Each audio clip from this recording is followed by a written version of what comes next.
امام ابو حنیفہ نے جب یہ مسئلہ بیان کیا کہ پہلے قاعدے میں درود شریف نہ پڑھے، اور اگر کسی نے پڑھ لیا صرف اتنا اللہم صلی علی محمد تو علیہ ان یسجد للسہو وَإِلَّا فَعَلَيْهِ أَن يُعِيدَ الصَّلَاةَ ہدایہ میں ما کان الوقت باقیا، اگر کسی نے سنت مؤکدہ واجب اور فرض نماز کے پہلے قاعدے میں درود شریف غلطی سے پڑھا، بھولے سے، اور اتنا ہی پڑھا اللہم صلی علی محمد، تو امام صاحب نے فرمایا ہے ہمارا مفتابی قول ہے متون و فتاوا کا، سجدہ سہو کرنا پڑے گا، سجدہ سہو کرنا پڑے گا۔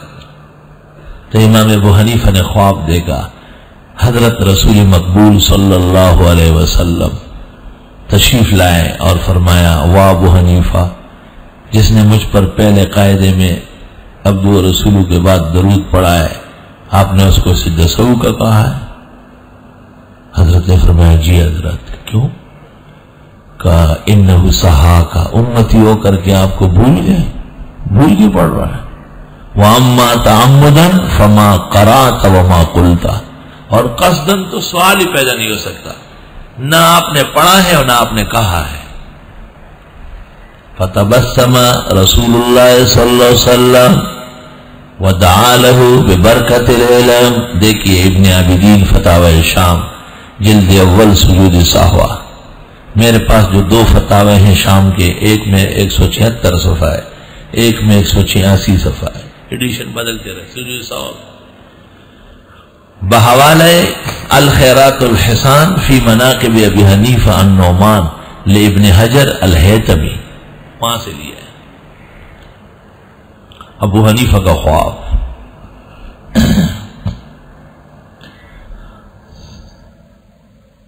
اللہ،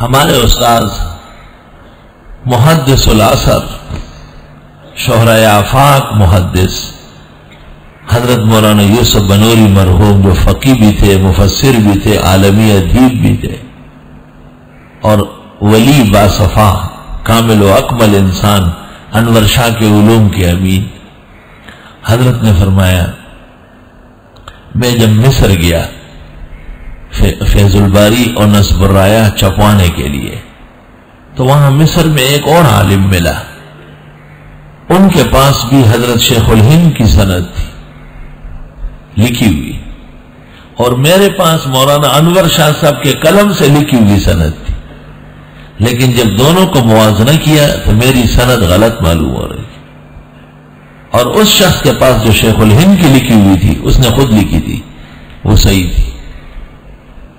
حضرت فرماتے ہیں میں بہت غمگین ہو گیا تھا، بہت زیادہ، کہ یہ کیا معاملہ ہے۔ کہ رات کو امام الاسر مولانا انور شاہ کو خواب میں دیکھا اور فرمایا غم نہ کرنا، آپ کی سند ٹھیک ہے، اس سے غلطی ہوئی، بیٹھ جاؤ، لاؤ سند۔ حضرت نے سند بھیجائی کہ یہ فلاں یہ فلاں یہ فلاں، کیا غلطی ہو رہی، اس سے ہو رہی۔ حضرت فرماتے نہ میری نظر پڑی نہ ان کی نظر پڑی۔ صبح جب اٹھا میں نے اس عالم سے کہا اپنی سند لاؤ، کہا سند لے آیا، کہا میں نے کہا یہ غلطی ہو رہی، کہا اس نے مجھے کہا انور شاہ صاحب کو خواب میں دیکھا ہے کیا؟ کہ میں نے کہا خواب میں دیکھا۔ کہا اچھا، کہا اس طرح آپ کو سمجھایا جیسے شاہ صاحب خود بول رہا ہے، یہ بھی خواب ہے۔ حضرت سے میں نے خود سنا تھا کہ مولانا بدر عالم صاحب جب فیض الباری جمع کر رہے تھے، استنجا کے اندر ایک مسئلہ آتا ہے، وہ ان کے پاس 2 کاپیوں میں موجود تھا، مولانا عبدالعزیز کی کاپی میں اور مفتی عبدالقدیر جو برسا برس و شیخ القرآن کے ہاں پنڈی میں شیخ الحدیث رہے، دونوں کاپیوں میں لکھا ہوا تھا کہ شاہ صاحب نے بیان کیا ہے۔ اور مولانا فرماتے تھے کہ میں نے بدر عالم کو کہا کہ نہیں حضرت نے رجوع کیا، یہ غلط ہے۔ اس نے کہا میرے پاس بھی ہے، عبدالعزیز کی کاپی میں بھی ہے اور مولانا عبدالقدیر کی کاپی میں ہے، تم ایسی باتیں کرتے۔ کہ میں نے کہا چلو آج چھوڑو کل لکھو۔ کیسی روحانیت ہے، کیا زبردست کام ہے، جیسے کوئی اندر کتاب دیکھنے والا ہو کہ چلو آج چھوڑ دو کل لکھ دو، یہ جگہ چھوڑ دو۔ اس نے کہا ٹھیک ہے آج نہیں لکھتے، کل لکھ دیں گے۔ حضرت فرماتے تھے میں نے خواب دیکھا حضرت مولانا انور شاہ تشریف لائے اور مجھے کہا کہ میں نے بدر عالم کو سختی سے منع کیا ہے کہ جو بات آپ کہیں بس وہ مانے، اور کاپیاں واپیاں نہ دیکھیں، اور آپ نے صحیح سمجھایا ہے اور وہ نہیں سمجھ رہا ہے، اور آپ اطمینان رکھیں وہی بات فیض الباری میں چھپے گی جو آپ نے کہی۔ حضرت فرماتے تھے کہ میں اٹھا اذان سے پہلے اور میں بدر عالم صاحب کے کمرے میں گیا تو مولانا بدر عالم صاحب بیٹھے بیٹھے رو رہے تھے۔ حضرت نے فرمایا، میں نے ان سے پوچھا کیا ہوا؟ کہ شاہ صاحب خواب میں آئے، بہت ناراض ہو گئے، سخت ناراض ہو۔ کس مسئلے میں؟ کہا آپ کے مسئلے میں۔ مجھے کہا کہ جو یوسف بنوری کا ہے وہ لکھا کرو، ادھر ادھر کی باتیں نہ لکھا کرو۔ خبردار کہ آئندہ آپ نے اس سے اختلاف کیا۔ بل احیاء ولکن لا تشعرون، یہ ہے زندگی، یہ ہے خواب اور یہ ہے رویت جس سے پورے پورے فیصلے چل رہے ہیں۔ اللہ، میں خود جب نیا نیا ترمذی شریف پڑھانے لگا تو معارف سنن کے بیان میں مجھ سے ایک دن غلطی ہو گئی۔ ہو جاتے ہیں، بہت بڑی کتاب بڑے بڑے مولوی سے ہوتی ہے۔ اور میں نے خواب دیکھا، حضرت الاستاذ مولانا بنوری رحمت اللہ علیہ مجھ پر ناراض ہو گئے بہت زیادہ کہ تم نے یہ کیا بات کہی، یہ میں نے نہیں کہی ہے۔ تو میں بہت ڈر گیا اور میں نے سوچا کہ میں معارف سنن کے بغیر ترمذی پڑھاؤں، حضرت کا نہ ذکر کروں، نہ حوالہ دوں، نہ عبارت پڑھوں، کیونکہ حضرت کی روحانیت بہت تیز ہے، وہ تشریف لاتے ہیں اور باقاعدہ تنبیہ فرماتے ہیں اور ہم متحمل نہیں ہیں۔ پھر خیال آیا کہ یہ تو زیادہ ظلم ہے، اس سے حضرت کو اور صدمہ ہوگا کہ میری کتاب دیکھنا چھوڑ دیا۔ یہ مطلب تو نہیں تھا حضرت کی تشریف آوری کا، مطلب ہے کہ صحیح پڑھاؤ۔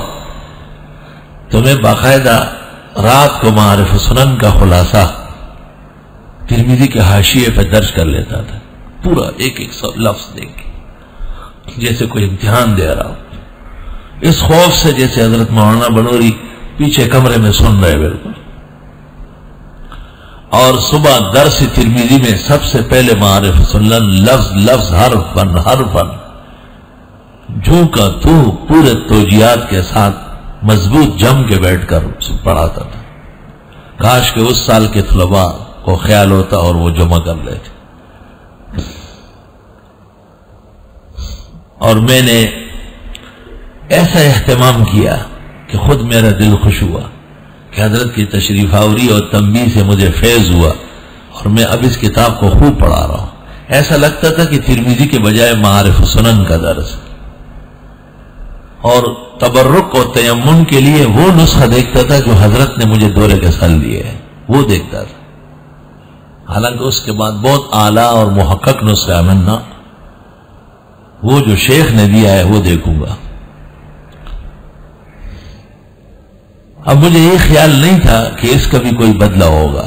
ایک دن میں نے دوبارہ خواب دیکھا، حضرت مولانا رحمت اللہ علیہ کو کسی نے کہا جی آپ کا شاگرد ہے اور یہ ترمذی شریف پڑھاتا ہے، کیسے پڑھاتا ہے؟ حضرت نے فرمایا اس دور کے تمام لوگوں سے بہترین ترمذی اس کی، اور ایک ایک لفظ تول کر اس طرح الفاظ تھے حضرت، ایک ایک لفظ ترازو میں تول کے یہ پیش کرتا ہے، ایسا کوئی اور نہیں کر سکتا جیسے یہ کرتا ہے۔ میں جب نیند سے بیدار ہوا تو بہت خوش ہوا، خدایا تیرا فضل ہے اور شکر ہے کہ میری احتیاط سے حضرت کی روح کو فیض پہنچا ہے اور ان کو اطمینان ہو گیا ہے، یہ خدا کا شکر ہے۔